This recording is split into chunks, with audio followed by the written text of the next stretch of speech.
us learn the equation of a line with the normal form.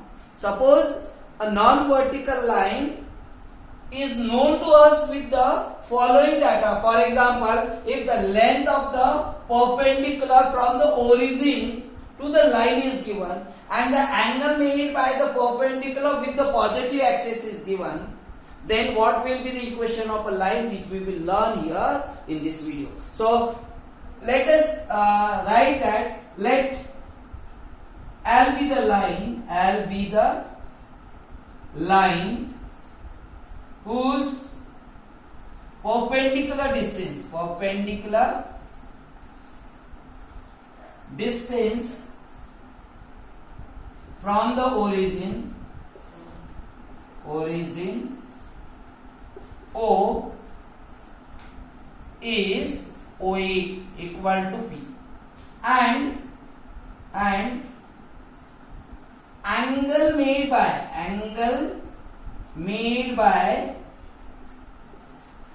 perpendicular OA with the positive x-axis,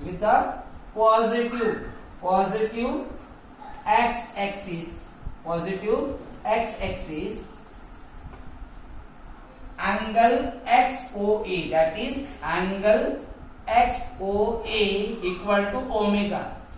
Then if you will draw perpendicular from the point A on the x-axis, AM perpendicular on x-axis, so it will be, suppose let AM perpendicular to OX, then in triangle AMO,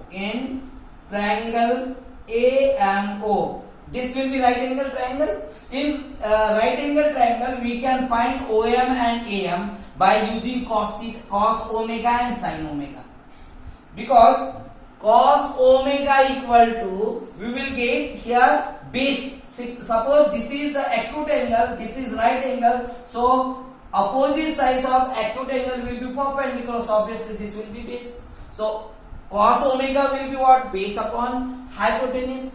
So base will be OM upon hypotenuse will be OA, which means you can write cos omega equal to OM will be OM only, but OA will be P, which means OM will be P cos omega. This will be OM. Similarly, you can find the AM also. AM, for AM you know that this is the perpendicular. So sin omega equal to what? AM upon perpendicular upon hypotenuse, which means OA. So AM will be as it is, but OA is given P, so it will be AM equal to P sin omega, which means the coordinates of this point A will be, this will be x coordinate, this will be y coordinate. So x coordinates will be P cos omega and y coordinates will be P sin omega. Okay. Now for finding the equation, we want the slope, because point P is given, point we find now. Now for finding the equation of a line, we want the slope. We know that OA is perpendicular on the line L, and you know that the slope of OA will be tan omega, because angle made by the OA with the positive axis will be inclination of the perpendicular OA. Okay, so tan omega will be slope of OA. So we can write here, since perpendicular OA makes omega angle with positive x-axis. Therefore, slope of a OA, that we can write, that is M1 will be what? tan omega, that you can write sin omega upon cos omega also. Okay, and we know that OA is perpendicular to the line L. Since OA and line L are perpendicular to each other,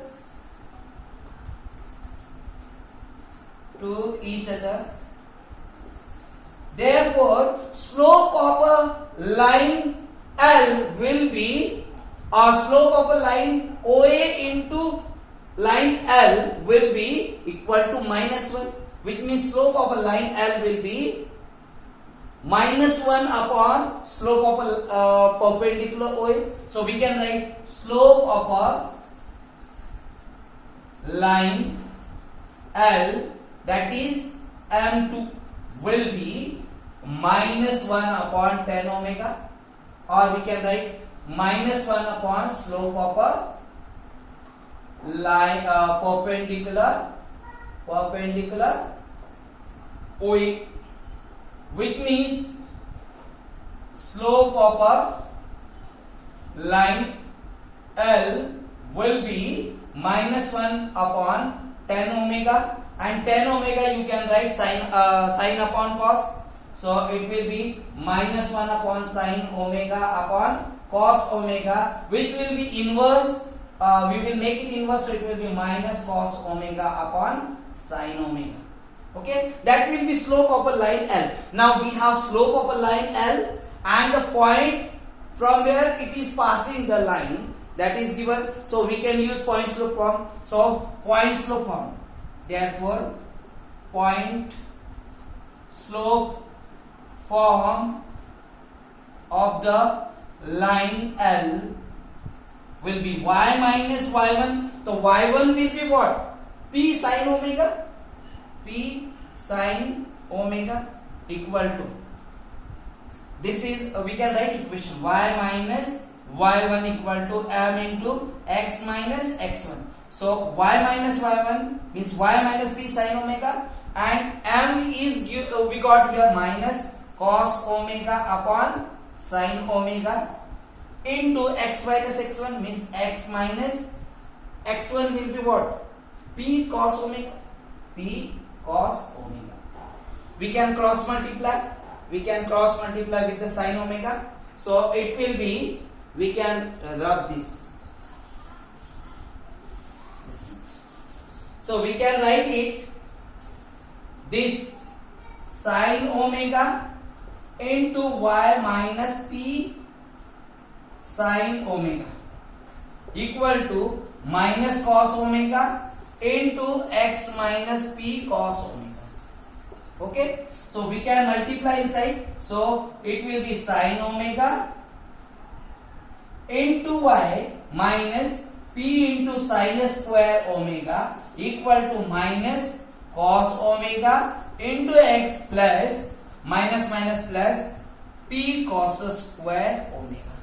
Okay, so that this term we can shift this side, so it will be what? Cos omega, that will become a positive cos omega x plus sin omega y equal to this term we can shift this side, so p into cos square omega plus this will become positive p sin square omega, which means cos omega plus sin of cos omega x into sin omega y equal to p we will take common, so cos square omega plus sin square omega we can write, which will be 1. This will be 1 by using identity sin square theta plus cos square theta equal to 1. So which means what we got? Equation cos omega x plus sin omega y equal to p. This will be the equation of a line when the perpendicular distance from the origin is p and the angle made by the perpendicular with the positive x-axis is omega is given, then we can use the equation cos omega x plus sin omega y equal to p. Let's see the first one question based on the basis of this form. Let's see 8th question of the exercise 10.2. Perpendicular distance from the origin is 5 units. Miss P is given here 5 units. And the angle made by the perpendicular with the positive x-axis is 30 degree. Means omega is given 30 degree. So we have to find the equation of a line. So you know that this cos omega into x plus sin omega into y equal to p. So you can substitute value cos 30 degree into x plus sin 30 degree into y equal to what? 5. So cos 30 means root 3 by 2 x plus sin 30 means 1 upon 2 into y equal to 5, which means you will get root 3x plus 2 will be LCM, root 3x plus y equal to 5, which means root 3x plus y will be equal to 2 into 5, it will be 10. So this will be the required equation of the line.